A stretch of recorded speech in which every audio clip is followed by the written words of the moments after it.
family of Major Adam Mahama paid a courtesy call on President Akufo-Addo to thank him for the show of leadership during the death of the young soldier. President Akufo-Addo declared his support for calls by the family of the late soldier demanding a review of the criminal code. A year ago, a young army captain leading an anti-Galamsey detachment at Diasu in the Upper Dinja district of the Central Region was murdered on suspicion he was a robber.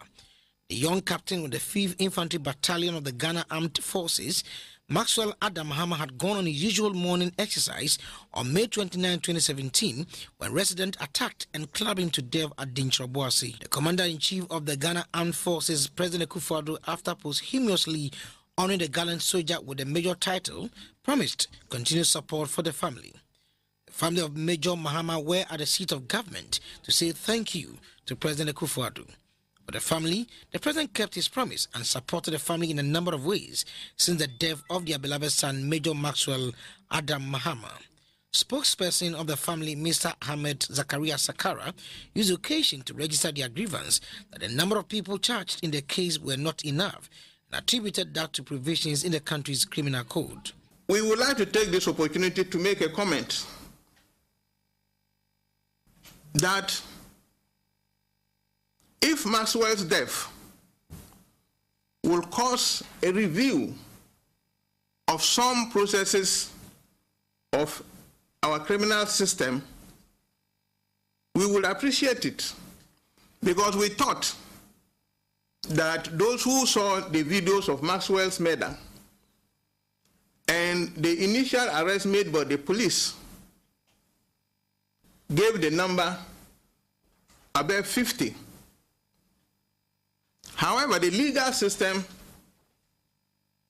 the investigators followed and the processes leading to court left us with only 14 people. We may be sentimental here, but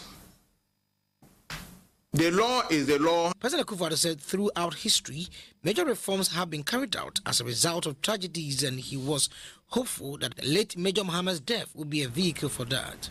The call you have made for the review of the criminal law, to me, is totally legitimate. That is the way in which we get progress in a nation. Events occur, and we look at the responses of the society, the institutions of the state, to determine whether they're adequate in dealing with the particular problem that had not been anticipated, that perhaps is coming up for the first time. And then when you look at those institutions and you look at the methods and processes, and you're satisfied that they can be improved, you've spoken about the aid of technology, which may not have been present at the time the criminal code was written, is present today, that it will make sense for the review of the criminal law to take into account these developments in the evolution of our country and society. So I back 100% the call you have made for a review of the criminal law. A trust fund has been set up to cater for the late soldier's family.